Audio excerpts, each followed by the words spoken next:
Hello guys, welcome back to the channel. तो अभी हम करंट इलेक्ट्रिसिटी पढ़ रहे हैं और अभी तक थोड़ा बोरिंग चल रहा था टॉपिक्स, बिकॉज कुछ ज़्यादा करने को नहीं था। थ्योरी पोर्शन हमने काफ़ी कवर किया जो कि हमने 9th-10th में थोड़ा बहुत पढ़ रखा है।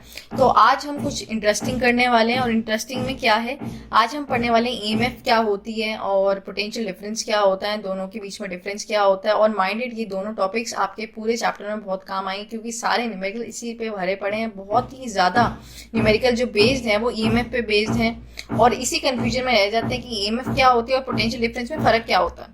तो ये काम नहीं करना है। आज हम टॉपिक को बहुत ही अच्छे से समझेंगे और फील लेंगे कि हाँ, अब डेफिनेशन तक ना रह जाए, कोई चीज़ हमें ढंग से समझ में भी आ रही है। तो मेरे पास कुछ टर्म्स हैं, पहले तो डेफिनेशन है जनरल सी, जो कि हम फटाफट से कवर कर लेते हैं, उसके बाद हम आगे चलेंगे। तो सर्किट का मतलब क्या होता है?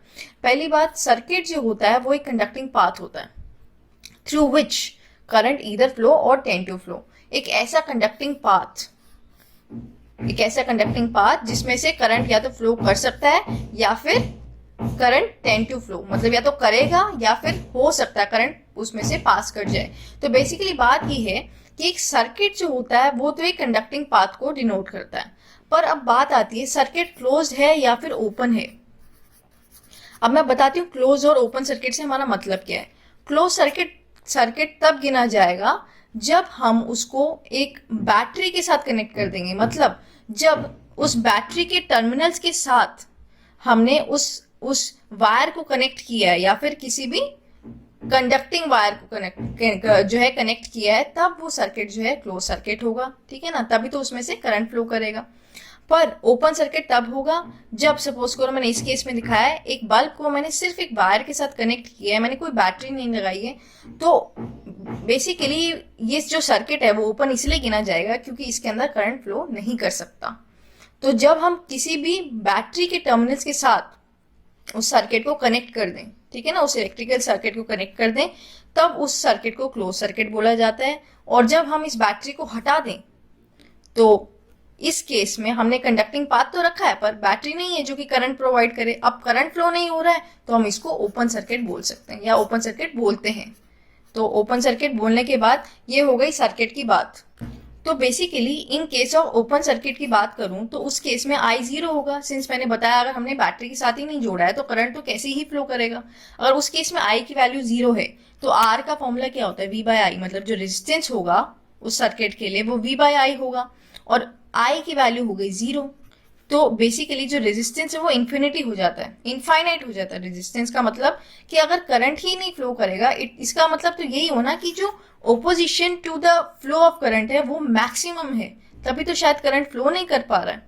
अगर हम बैटरी नहीं लगाएंगे तो करंट जीरो होगा और करंट जीरो होगा तो आर की वैल्यू वी बाय आई होती है। आई अगर जीरो हो गया तो रेजिस्टेंस मैक्सिमम, मतलब कि करंट के फ्लो को ओपोजिशन बहुत ज्यादा मिल रहा है, इनफाइनाइट मिल रहा है, मैक्सिमम मिल रहा है। तो ये हो गई ओपन सर्किट की बात। अब आता है शॉर्ट सर्किट। तो शॉर्ट सर्किट के केस में आप सपोज करो मेरे पास एक सर्किट है, ठीक है, जिसमें मैंने रेजिस्टर आर लगाया है।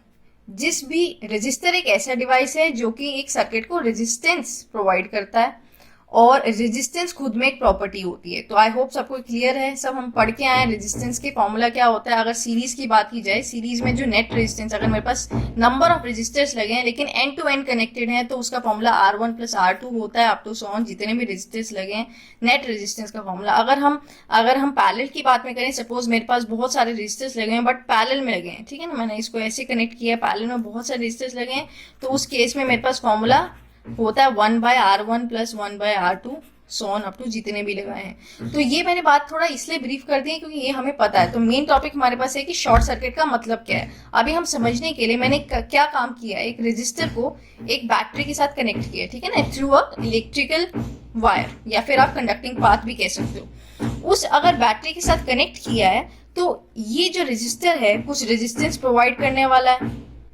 और मैंने इस केस में सपोज करके रखा है जो वायर है उसका नेग्लिजिबल रेजिस्टेंस है, मतलब कि ये जो वायर है ये करंट के फ्लो को अपोज बहुत ही कम कर रही है। नेग्लिजिबल रेजिस्टेंस का मतलब क्या है, रेजिस्टेंस का मतलब तो यही है अपोजिशन टू करंट। अगर नेग्लिजिबल रेजिस्टेंस हुई अगर वायर की, इट मीन्स करंट मैक्सिमम जितना फ्लो हो सकता है इस वायर में से वो उतना फ्लो करने वाला है।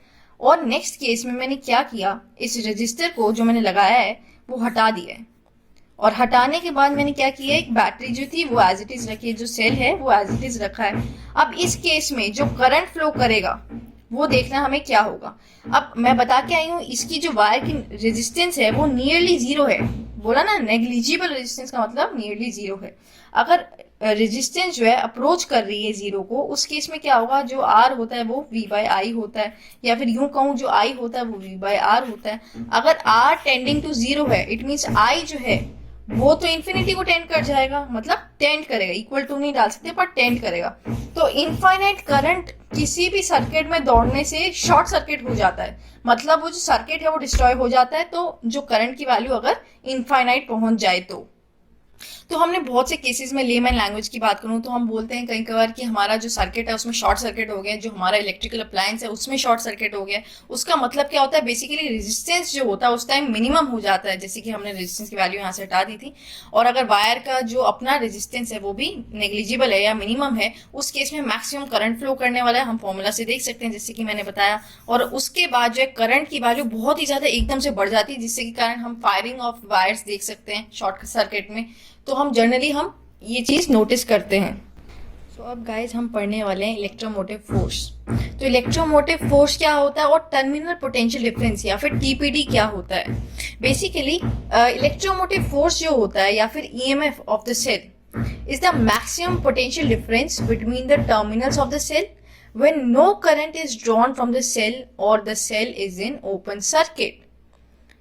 तो घबराने की जरूरत नहीं है, आई नो एक बार में ज्यादा समझ में नहीं आता है, पर मैं दोबारा से एक बार पढ़ना चाहूंगी और मैं ये देखना चाहूंगी कि डेफिनेशन से आप लोग कितना समझ सकते हो। Basically EMF of the cell की बात करें तो ये मैक्सिमम पोटेंशियल डिफरेंस है, किसी भी सर्किट के थ्रू मैक्सिमम पोटेंशियल डिफरेंस हो between the terminals of a cell when no current is drawn from the cell, जब उस सेल से कोई करंट ड्रॉ नहीं किया जाता, या फिर यूं बोलें कि जो सेल है वो ओपन सर्किट में है। तो अब हम समझने की कोशिश करते हैं ईएमएफ होता क्या है। सपोज मेरे पास एक सर्किट है जिसमें मैंने एक रजिस्टर लगाया है, एक बल्ब लगाया है, सॉर्ट ऑफ ये भी एक रेजिस्टेंस ही प्रोवाइड करने वाला है। बल्ब की कुछ अपनी रेजिस्टेंस होगी, रजिस्टर की कुछ अपनी रेजिस्टेंस होती है। तो बेसिकली सपोज करो कोई और रजिस्टर लगाया है, जैसे कि कोई भी आप इलेक्ट्रिकल अप्लायंस मान सकते हो, कोई आयरन हो गया वगैरह। तो इसमें मैंने V पोटेंशियल डिफरेंस एक बैटरी लगाई है या फिर सेल लगाया है जिसका पोटेंशियल डिफरेंस जो है वो V है, और पॉजिटिव नेगेटिव टर्मिनल होगी। तो सर्किट में I करंट फ्लो कर रहा है, इतना सबको समझ में है। अगर मैंने बैटरी लगाई है पोटेंशियल डिफरेंस होगा उसका अपना, और फिर सर्किट में I करंट फ्लो कर रहा है। तो ये क्या कहती है डेफिनेशन, ये एक ऐसा पोटेंशियल डिफरेंस है जो कि मैक्सिमम है। पोटेंशियल डिफरेंस से हमें एक बात पता है, अगर कोई भी रेजिस्टेंसेस सीरीज में लगी हैं, रेजिस्टेंस अगर कोई भी resistance number of resistor series में लगे हैं, इट मींस वो कुछ उनकी कुछ रेजिस्टेंसेस हैं। अगर कुछ रेजिस्टेंसेस हैं तो वो कुछ पोटेंशियल डिफरेंस को या पोटेंशियल जो है पोटेंशियल को कंज्यूम करती हैं। तभी हम क्या कहते हैं, सीरीज में जो है पोटेंशियल डिफरेंस सेम रहता है। लेकिन अगर पैरेलल की बात करें तो रेजिस्टर्स में पैरेलल की केस में जो पोटेंशियल डिफरेंस है वो सेम रहेगा, और सीरीज के केस में पोटेंशियल डिफरेंस जो है डिस्ट्रीब्यूट हो जाता है बिटवीन द रेजिस्टेंसेस।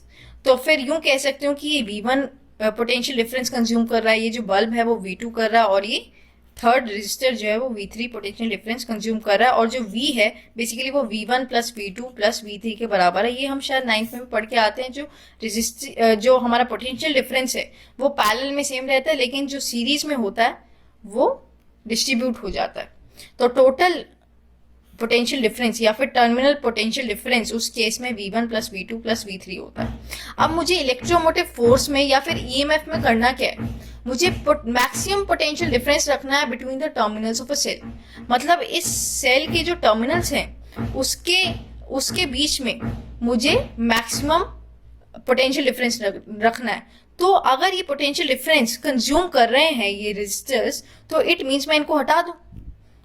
अगर ये पोटेंशियल डिफरेंस कंज्यूम कर रहे हैं इट मीन्स मैं इनको अगर हटा देती हूँ तो मुझे मेरा जो पोटेंशियल डिफरेंस बैटरी का है मुझे एज इट इज मिलेगा, मतलब वो उस टाइम पे मैक्सिमम होगा। अब हटाने का क्या मतलब होगा, फिर तो शॉर्ट सर्किट हो जाएगा। या फिर हम यूं भी कह सकते हैं कि उस टाइम पर जब हमें मैक्सिमम पोटेंशियल डिफरेंस चाहिए, तो एक काम करो कि आप सर्किट को ही ओपन रख दो। सर्किट ओपन से क्या मतलब,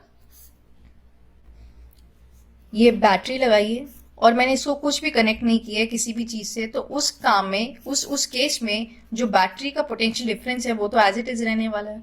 तो उस केस में जो बैटरी का पोटेंशियल डिफरेंस है वो मैक्सिमम होगा, ठीक है ना, क्योंकि इसका पोटेंशियल डिफरेंस कोई रेजिस्टर यूज तो कर नहीं रहा है, तो डिस्ट्रीब्यूट होगा नहीं। और उस केस में ये जो एक बैटरी है वो एक ओपन सर्किट का काम भी कर रही है, ठीक है ना, सिंस सर्किट तो क्लोज है नहीं। अब मैंने कुछ चीज ऐसी रखी है बट बीच में डाल दिया गैप, सर्किट तो है बट ये क्लोज सर्किट नहीं, हम देख पा रहे हैं ये एक ओपन सर्किट है। उस केस में आप कितने भी रेजिस्टर लगाओ, सिंस ये सर्किट तो ओपन ही है, अगर मैं कोई रेजिस्टर लगा भी देती हूँ इसमें सपोज, लेकिन सर्किट ओपन रखा है, सर्किट ओपन रखा है अगर, तो करंट तो फ्लो होगा ही नहीं ना। अगर करंट फ्लो नहीं होगा, पोटेंशियल डिफरेंस अगर डिस्ट्रीब्यूट नहीं होगा अमंग द रेजिस्टर्स, तो उस केस में जो बैटरी है उसका पोटेंशियल डिफरेंस मैक्सिमम रहने वाला है। उस केस में अगर मैक्सिमम पोटेंशियल डिफरेंस रहेगा तो उसको हम इलेक्ट्रोमोटिव फोर्स बोलते हैं। जो टर्मिनल पोटेंशियल डिफरेंस है वो एक ऐसा पोटेंशियल डिफरेंस है between the terminals of cell when current is drawn. जब हम इस सर्किट को क्लोज कर दें, करंट फ्लो करने वाला है, कोई रेजिस्टर या फिर कोई भी अप्लायंस लगा होगा, तो वो एक मिनिमम अमाउंट, एक कोई substantial amount of potential difference को यूज करेगा। सपोज ये V2 करेगा, ये V1 करेगा। उस केस में जो पोटेंशियल डिफरेंस होगा अक्रॉस दिस सेल उसको हम पोटेंशियल डिफरेंस या फिर टर्मिनल पोटेंशियल डिफरेंस के नाम से भी जानते हैं। हम जनरली हम पोटेंशियल डिफरेंस ही बोलते रहते हैं कि बैटरी का कुछ पोटेंशियल डिफरेंस है, बेसिकली वो टर्मिनल पोटेंशियल डिफरेंस होता है। आई होप सबको ये कंसेप्ट क्लियर हुआ होगा। या फिर मैं यूं भी कह सकती हूँ कि अगर करंट किसी भी सर्किट में से फ्लो हो रहा है, इट मीन्स वो सर्किट क्लोज सर्किट है। अगर क्लोज सर्किट में से करंट फ्लो हो रहा है तो इट मीन्स वो जो पोटेंशियल डिफरेंस है वो कंज्यूम हो रहा है कहीं ना कहीं रेजिस्टर्स के बीच में, और कंज्यूम हो रहा है, अगर डिस्ट्रीब्यूट हो रहा है तो उस केस में जो पोटेंशियल डिफरेंस की वैल्यू है वो टर्मिनल पोटेंशियल डिफरेंस के नाम से जानी जाती है। तो मैं एक बार फिर से डेफिनेशन पढ़ देती हूँ। It is the potential difference between the terminals of a cell. एक ऐसा पोटेंशियल डिफरेंस है between the terminals of a cell when current is drawn from the cell और the cell is in close circuit. बात तो हमारी ये है, इस केस में जो पोटेंशियल डिफरेंस होता है टर्मिनल पोटेंशियल डिफरेंस के केस में पीडी जो होता है वो मैक्सिमम हो, ऐसा जरूरी नहीं है, ऐसा जरूरी नहीं है। पर इलेक्ट्रोमोटिव फोर्स के केस में जो हमारा पोटेंशियल डिफरेंस है वो मैक्सिमम होगा। और मैक्सिमम किस केस में होगा पोटेंशियल डिफरेंस, या तो सर्किट ही ओपन हो, कोई पोटेंशियल डिफरेंस ही यूज नहीं हो रहा है, या फिर जो पोटेंशियल डिफरेंस यूज नहीं हो रहा है तो हम सिंपल एक बैटरी की बात कर सकते हैं, उसका जो पोटेंशियल डिफरेंस होगा उस टाइम पे, और टर्मिनल पोटेंशियल डिफरेंस और इलेक्ट्रोमोटिव फोर्स वो सेम होगा, क्योंकि बैटरी तो एज इट इज पड़ी है, वो किसी सर्किट साथ तो कनेक्ट की नहीं गई है। अगर कोई सर्किट क्लोज होगा, पहली बात तो अगर सर्किट ही ओपन होगा ना तो कोई करंट फ्लो करेगा और ना ही पोटेंशियल डिफरेंस कंज्यूम होगा। तो this was all about electromotive force और टर्मिनल पोटेंशियल डिफरेंस।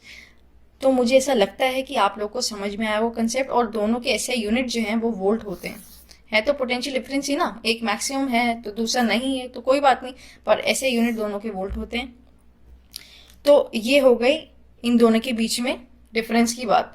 तो एक दो और डिफरेंस के पॉइंट्स है जो मैं आपके साथ ऐसे ही शेयर कर रही हूँ, लिख के नहीं, बट मैं आपको जनरल बात बता रही हूँ। एक तो हो गया इनकी डेफिनेशंस के फॉर्म में इनका फर्स्ट डिफरेंस कि ये maximum potential difference across a circuit है जब कोई करंट ड्रॉ नहीं किया गया, और ये ऐसा पोटेंशियल डिफरेंस है जब हम टर्मिनल्स ऑफ अ सेल को एक क्लोज सर्किट में बंद करते हैं और तब जो करंट ड्रॉ होता है उस टाइम पे जो पोटेंशियल डिफरेंस होता है दैट इज टीपीडी।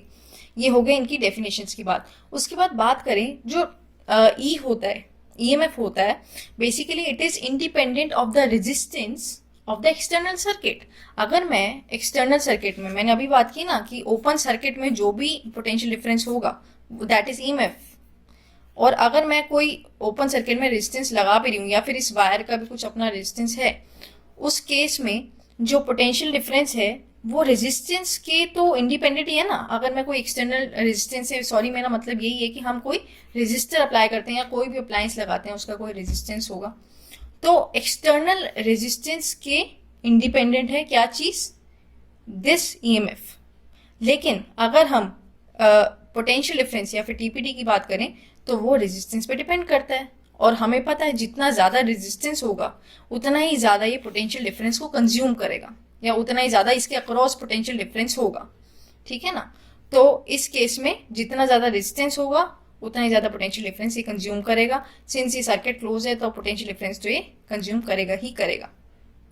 और एक और पॉइंट जो कि थर्ड पॉइंट है, EMF of a cell is greater than the potential difference between the terminals of the cell. हमेशा ईएमएफ जो होता है वो हमेशा लार्जर वैल्यू होती है पोटेंशियल डिफरेंस के, क्योंकि यहाँ पे हमारा मैक्सिमम पोटेंशियल डिफरेंस का मतलब ही ये है कि हम इस पोटेंशियल डिफरेंस को यूज ही नहीं कर रहे हैं। तो अक्रॉस द सेल अगर हम इसको यूज नहीं करें, सर्किट को ओपन रखा है, तो ईएमएफ जो होता है ये ईएमएफ की डेफिनेशन हुई, और ईएमएफ तो होगा वो सदा के लिए ग्रेटर रहेगा किससे, जो पोटेंशियल डिफरेंस है उससे। तो ये था about EMF and terminal potential difference. तो गाइस प्लीज बताना कि आप लोगों को कैसा लगा, आपके कंसेप्ट क्लियर हो रहे हैं कि नहीं हो रहे हैं। अगर किसी को कुछ भी डाउट रहता है तो माइंडेड प्लीज मेरे लिए नहीं अपने लिए पूछ लेना, बिकॉज ये नहीं समझ में आया तो फिर आगे बहुत दिक्कत होने वाली है। इसीलिए प्लीज कमेंट सेक्शन में लिखो कि आप लोग को कैसा लगा, आपका कंसेप्ट क्लियर हुआ कि नहीं हुआ। और प्लीज जो वीडियो है उसको लाइक करना ना भूलें, सब्सक्राइब कर दो चैनल को ताकि नेक्स्ट वीडियो आपको जल्दी से जल्दी मिल सके। ओके।